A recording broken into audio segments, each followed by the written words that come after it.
Welcome to the Leadership and Love podcast. We will cover leadership, mindset, personal development, and sales and marketing. You will experience thought-provoking conversations with both nationally and internationally recognized leaders. Our goal is to inspire you and deliver actionable items that you can implement that are going to help you accelerate your growth. Get ready to discover the magic and the power when you lead with love. I'm very, very excited, actually almost unbelievably, uncontrollably excited with my dear friend and lifelong friend, Shawn Wiesner, who's actually in Canada. So Shawn, thank you very much for being here today. And could you start with telling us now what Shawn lives in two places in the sense of he's in the corporate environment right now, working there, and he's also an ordained minister and working with the metaphysical and energetic fields on that end of it, the spirituality side. So Shawn, if you could tell our listeners what you do in the corporate world and then what you do in the spiritual world. Perfect. Well, thanks for having me. First off, Louie, it's absolute pleasure to be bouncing energy in the same kind of the same field as you, and I'm honored to be here, and I'm honored to play along with this amazing opportunity. And for me, where I am in the corporate world, my title is basically learning and organizational development manager, which in short is just creating impact, creating safety, creating a culture where people feel like they can speak and that they can be inspired on a daily basis. So I've taken it from a different perspective in what I do in that field by, offering guidance, because where I am in the business that I am in right now, it's a lot of younger people, a lot of, the younger generation that sometimes we brush off. So, part of what I do is being able to give them some opportunities and introduce them to new things and new people and new opportunities, whether it be budgets, whether it be, because you get a lot of people as well that don't have parental guidance. So a lot of that is, sometimes I become their father, or, and then from the soft side, I could say it could be their mother too. I play the love game. In the corporate field, we think that it's not okay to use the word love. I love the people I work with. I love doing what I do to inspire them to feel what they want to feel and create some safety. And for me, it's not about them being fearful of my discipline. It's about fearful of letting me down. So in the corporate world, that's kind of where I sit. Can you repeat that again? Because that's really truly a goal of the Nuggets, Shawn.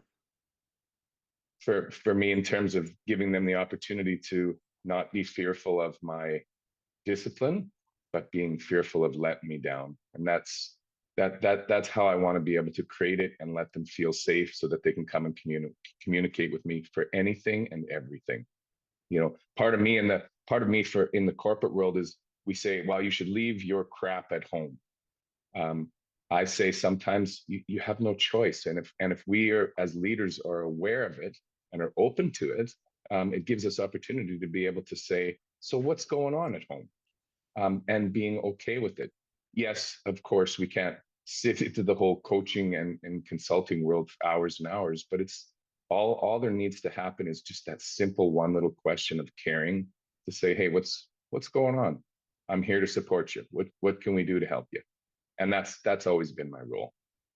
Yeah, and I love that. I actually had a manager that was wanting to discipline one of my employees, and I came into the conversation, and I asked her to back up a second, and I asked the employee. I said, "Hey, what's going on at home?" Because this was an employee who we didn't have problems with, and I came to find out that he was distracted because his mom was living in a trailer park, and the trailer park was closing for the summer, and she didn't have any place to live. And so what I did was I called a realtor friend of mine, and I had a place for his mom to live within a week. And so I think you're right. I think you hit on something that, we need to be involved enough to know their personal life. I'd like to ask you, how do you kind of balance that line in today's world of politically correct, of using and being love without crossing the line of being too much? You know what I mean? Mm-hmm. Where somebody's going to go to HR and say, hey, this guy Shawn is this love thing's too much for me.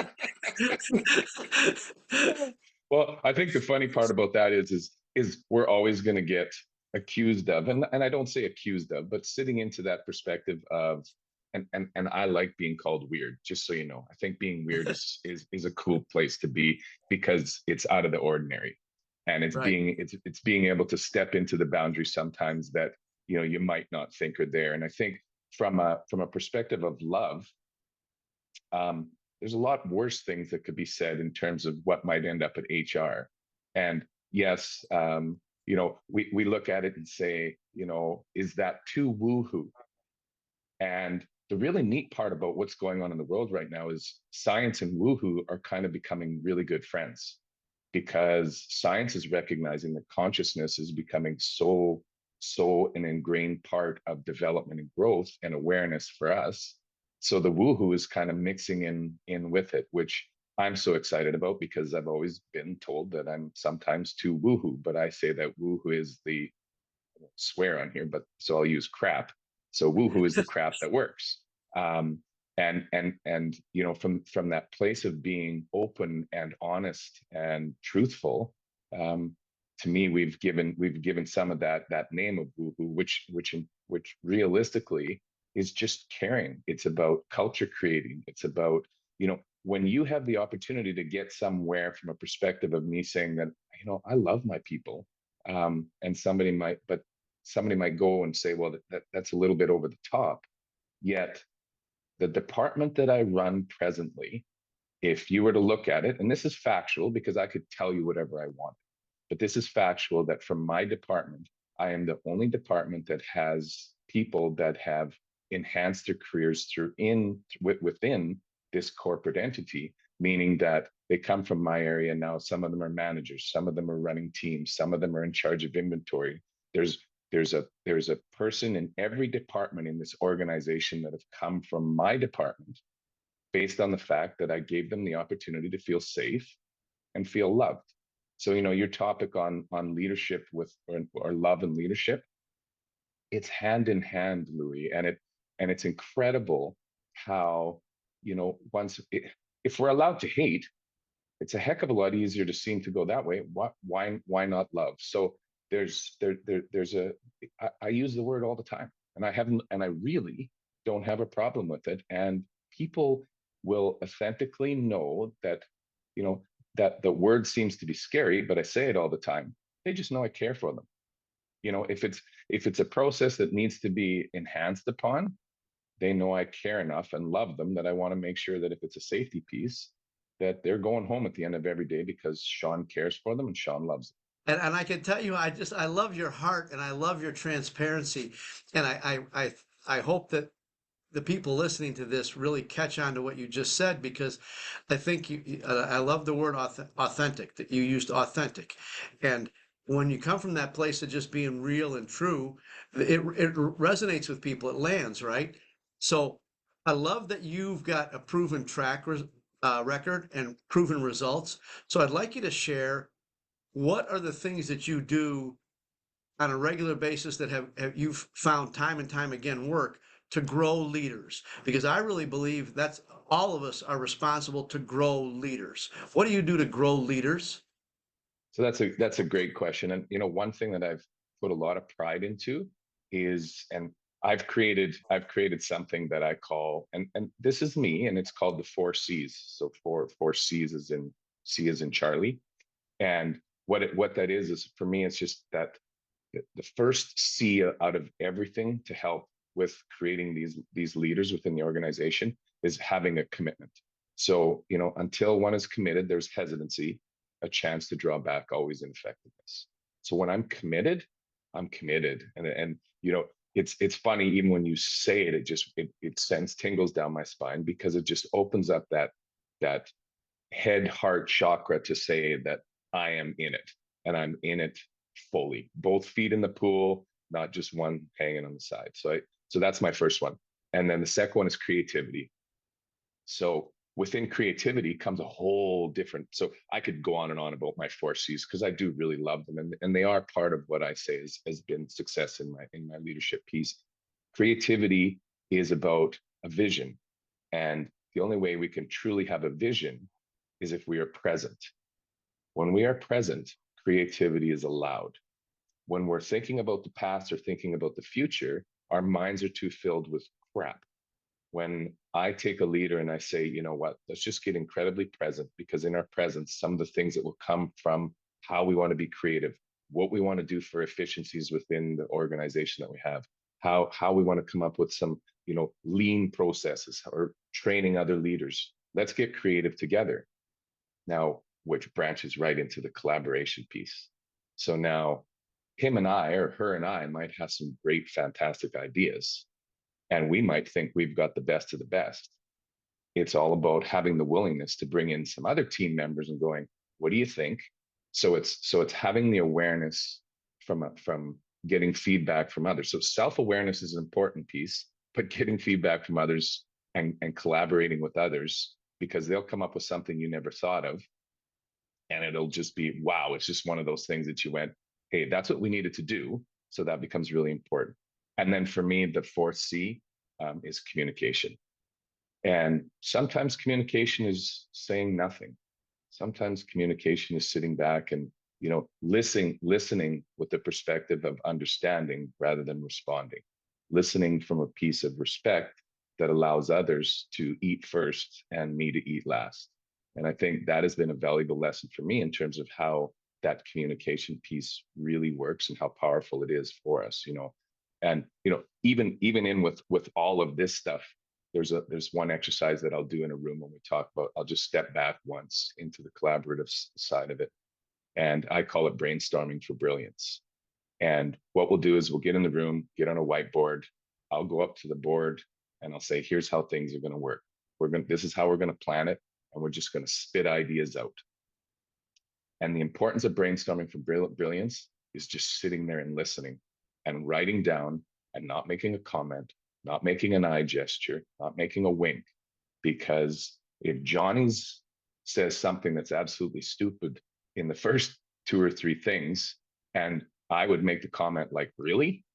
I've shut down the creative side of it. So this whole brainstorm to brilliance has a component to my 4 C's. So if I just keep saying, tell me more, Johnny, tell me more, Johnny, sometimes the best answer will come from his 10th, not his first or second. Yet if I judge his first, second, third, fourth, and he shuts down, I lose the creative side. I've no longer communicated from the perspective of getting the leader that I want and the ideas that I have. I've allowed him or her to be able to feel safe in that environment, to be able to offer something that's contributing to the betterment of our entire organization.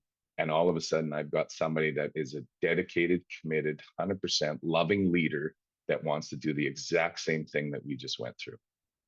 So, amen, brother. And that goes back to what now they don't want to disappoint you, right? Now they don't want to let you down because they've come up with the idea. I want to share just a quick story.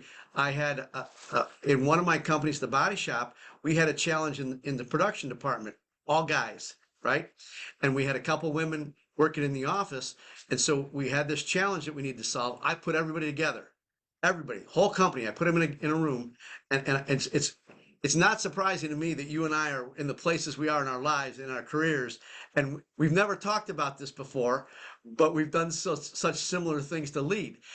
And my point to this is that the best solution to our challenge in production came from a woman who doesn't fix cars, because she was thinking completely differently, right? She saw it completely differently than everybody that held a wrench in their hand, including me.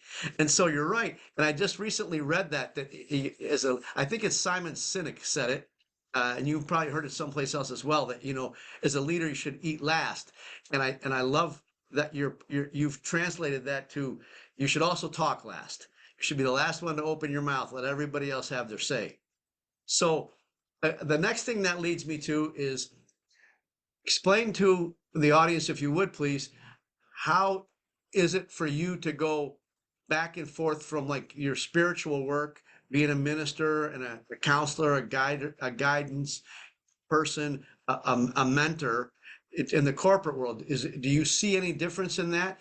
And if there isn't, how does it translate to you to just so easily go back and forth? To see, and that's fun because when I show up fully. So I bring everything that I've had, the experience, let's call it ancestral wisdom, from a perspective of how I've been guided, how I've been mentored. And, you and I have had some incredible mentors, and, one in particular that we can talk about is Jack Canfield and the Success Principles. Part of his work and part of my work is to show up fully, is to express what it is that we've learned, to stick to what it is in terms of how we coach and how we live. And integrity is a verb, or when we look at it, but it's doing things that you would do regardless of who was watching. And I think for me, bringing the spiritual part into my corporate world is an essential piece. And it's really interesting because if it's spiritual to spiritual, so if I'm talking as, and I'll use the title because we both have it. So if I was to go as Reverend Shawn, you and I would have a more enlightened spiritual conversation based on the words that we understand. Whereas if I take my spirituality into the corporate world, it's just changing the words a little bit. It's the exact same outcome. It's just changing up. It's just changing up how I said it so that it's better understood. I'm going to do a shoot out for a Canadian. His name's Robin Sharma. And one of his first books was A Monk Who Sold His Ferrari. And he will always use his high words, and then he'll say, in other words, blah, blah, blah, blah, so that he offers an opportunity, which I like to do too. So I'm just using this as an example, so that you and I could have a specific conversation and use specific words and then translate it differently so that somebody else hears it differently. So it's being aware enough to know that, it's specific to your audience. And being aware enough to know that you translate it from a perspective of understanding. And that's part of my 4Cs, again, is back into the communication pieces, and if I get biblical and spiritual, prayer of St. Francis, seek first to understand, then to be understood. So to answer your question, I love playing tennis with the corporate spiritual world. And what I mean by tennis is it becomes a service. So with tennis, we're serving it back and forth. So I love baseball too, but that's 3 strikes and you're out. That's so beautiful because it's truly who you are, right? Everywhere and every time we've crossed paths, that's how you show up in service. I think you're absolutely right. The world knows when we show up as somebody we're not, right? Mm-hmm. And so if we show up in the corporate environment trying to be somebody we're not, you're going to be found out pretty quick. And the same thing on wherever else you go in your life, right? Whether that's in your relationships or your contribution to legacy, your spiritual work. If you're being somebody different or incongruent, then the world's going to find you out pretty quick. And I think one of the things that I like to tell young leaders is that it's okay to say, I don't know, right? Don't make up some stuff because you want to be the expert now, because that integrity that you mentioned and that credibility is going to be huge, because when you say, I don't know, then people can trust you to not BS them. And that's when you start playing that role of trying to be somebody that you're not. Mm-hmm. So what's one of the things that you use as a tool when you've got a young leader that you're trying to mentor and they've got challenges and they're feeling overwhelmed or like they can't accomplish it or they're not good enough? Mm-hmm. I think one thing in today's world for me is, I call it, I really find this to be the most effective piece, and that is managed by walking around. So you cannot be a leader when you're sitting and sitting in your office. You cannot be a leader if you're just watching from above. And I teach everybody within the organization, leadership is a title. You don't need to have that role to be a leader. You don't need to be in that position to be a leader. So everybody has the ability to be able to take upon some of these leadership abilities. So part of what I'll do to create that, though, is you obviously give them some confidence to do so. And one of the best confidence building things that I've learned is how to deal with conflict resolution. And because in the corporate world, in the retail world especially, my heart goes out to the cashiers. My heart goes out to the people in the service industry. It really does. And, people use this word of saying, we need better, I deserve better customer service. You know what I say? You need to be a better customer. Realize that these people are doing the best they can with the skills, knowledge, and awareness they have at the time. So my job is to make sure they feel confident, protected, and supported. If somebody's going to crap on somebody that I'm looking at, oh boy, look, I'm a hail the underdog guy, Louis. I'm the protector, Right. Now I don't come in with bulls a blazing, but they know I'm there to support them and protect them. And I think, part of what helps develop a leader is knowing that they have a supporter. And, I truly believe everything that filters down in terms of creating this is having somebody that'll support you. So right from the very top, if the owner of the business supports the implementer feels comfortable and confident to be able to do what he or she said they were going to do. So it's finding your supportive role, and I am definitely the guy that's going to be there from the protective piece, so that they feel comfortable within this conflict resolution. Now, if they deserved it, I'll stand back a little bit, monitor it, and then coach it as it goes through. So, but I'll do it in the moment. If there's conflict, okay. Rather than taking two different sides of the story, so I have a bit of a background too. So I used to work in the prison system for 16 years. I worked in a maximum security prison, and learning about conflict resolution and how to love and not judge people. It's one of the best places to learn it, and one of the quickest ways not to, if you choose to go the other way. Anyway, that's a whole different story. So managing conflict in the moment says, bring the two people that are having the issue together. Bringing the two together, now all of a sudden you have the stories in front of you. And it's absolutely amazing when you start asking the questions when the two of them are together for facts, how that changes and how it diffuses. But if I separate them, they're still both upset. I bring them together by being there as their protector and a support and a guide and a coach. It's incredible how, so and now all of a sudden they both feel supported, because I'll say, and I will come in and say, I'm not picking sides. Our goal here is to make sure that we end this where there is some, and here's where we come in with Shawn's woohoo. I want to make sure by the end of this, there's some love and respect in this conversation that's going on right now, where there isn't any in this present moment. So again, to answer your question, part of that is being able to be very well versed in the coaching world, which you and I both are, having a great understanding, and coming from an empathetic approach rather than a sympathetic approach. Because my piece to developing a leader is, rather than jumping in the hole with them, to me, which reflects sympathy, versus putting my hand out and saying, my hand's here for you, reach out and grab it. I will do whatever I can to help you out of that hole. Empathetic. And actually, I think that I think you need to get to 6 C's, not 4. You need to add. You do. I'm serious. Okay. You need to. You need to add confidence and conflict Okay. resolution. And you need to write your book, brother. The 6 Mm. C's of Leadership by Shawn Wiesner. See how all of a sudden. So here's a perfect example of the creativity that comes when you put two people in the same room that have very similar ideas for creating a difference in the world. So say that. What's my title again? Six. Yeah, actually, Six I've got C's of 7. leadership. Actually, Okay. 7 because you use the word coaching, and every good leader should be a good coach. Yeah. But you used confidence, and we both know some things to help people build their self-confidence. And I think Mm-hmm. as a leader, you have to have conflict resolution, and you've got a book dying to be written. Mm. Sincerely, The 7 C's of Leadership by Shawn Wiesner. And I like 7's my favorite number, so there we go. You know, Yeah.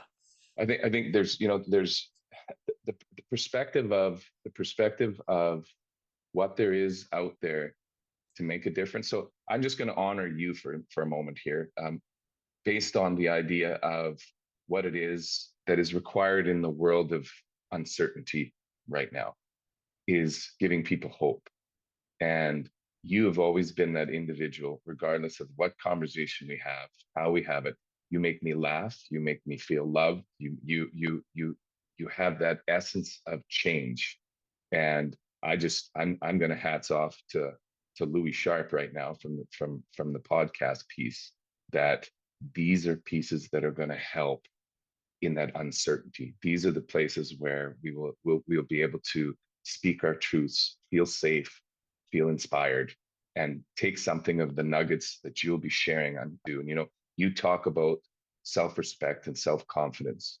One of the most important things we can do as leaders and lovers, and I call us love leakers, is having self-love. It's because you cannot give away what you don't have.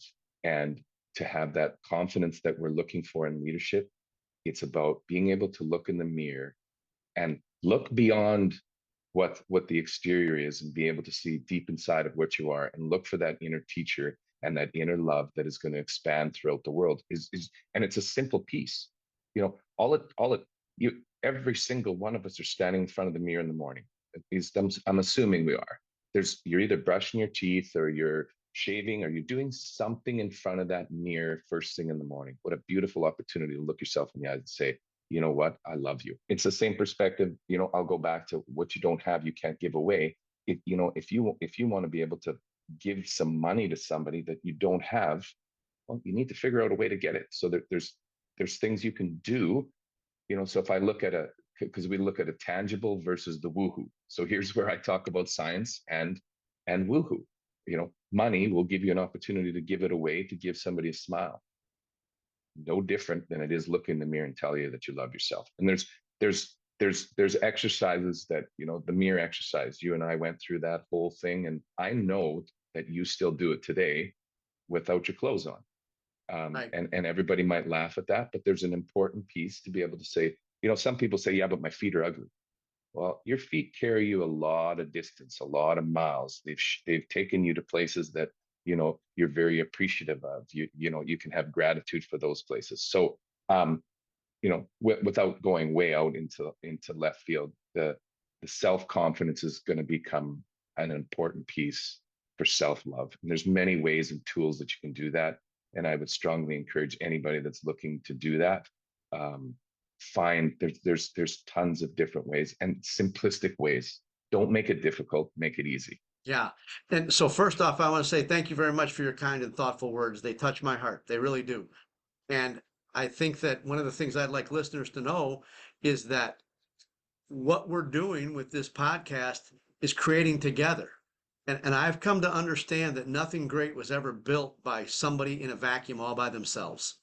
Right? I don't care who you are. Mm-hmm. There's somebody out there that's going to help you, support you, and often in ways that you never thought possible, or in something that you didn't even know you were aware of that you needed help with.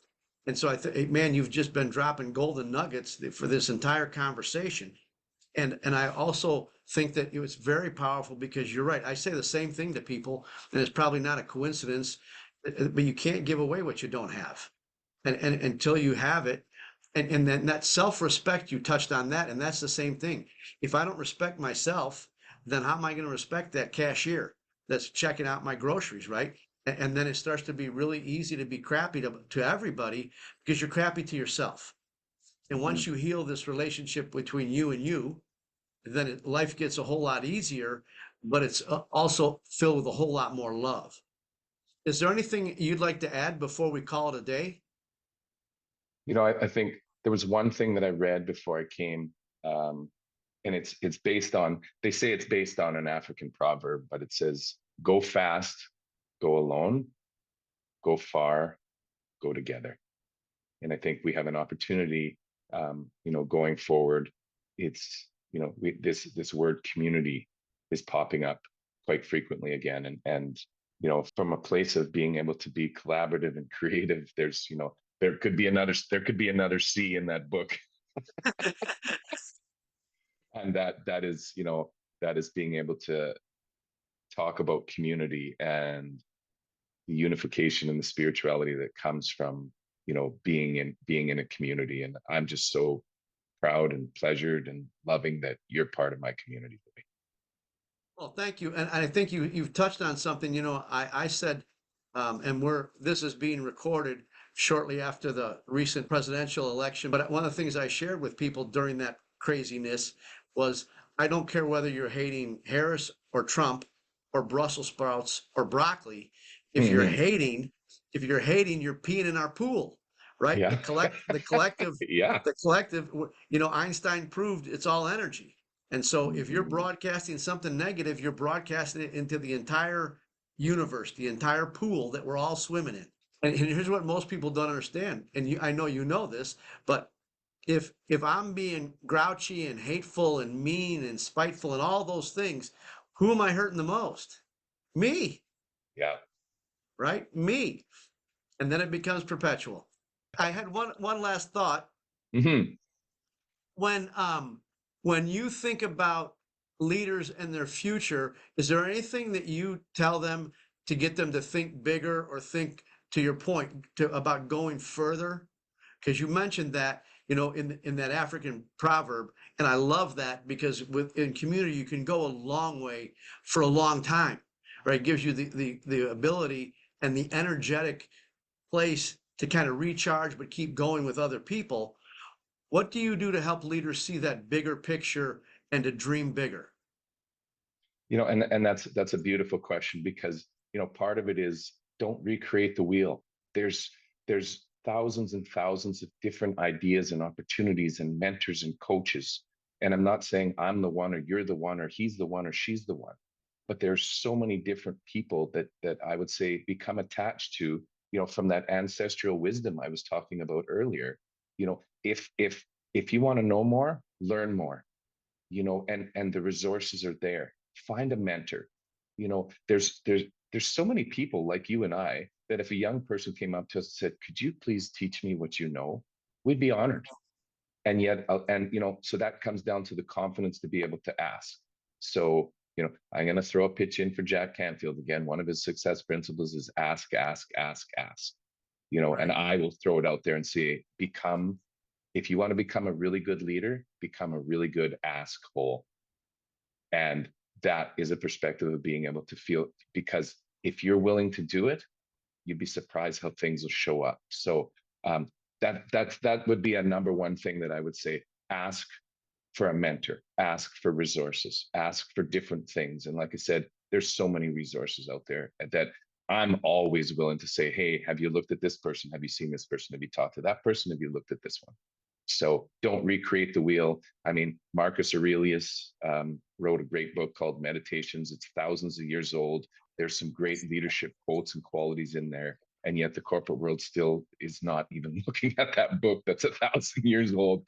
So like I said, just become a really good asker, and be confident to be able to do that. And you and I both know that in the leadership world, that no is just an opportunity to ask another question. So, I'll leave it with that in terms of what it is, to keep it simple. I would hope that the younger generation that want to become leaders just ask the right questions and end up in the lap of a perfect mentor and a perfect coach, a perfect guide, and a lot of opportunity for them to help and grow and develop within their careers and within their lives. That's beautiful. I appreciate that, Shawn. And I think that you're right. I recently, a good friend of mine, her daughter came to me and said, I know you've shared some books with my mom. Would you mentor me? And I told her, this is the deal. I appreciate that you want to build a better life. I'll mentor you for as long as you take action, Mhm. right? And for free, as long as you're going to take some action on what I'm going to give you, I guarantee you can get results. But I'm not gonna spend my time mentoring you if you're not going to do the work.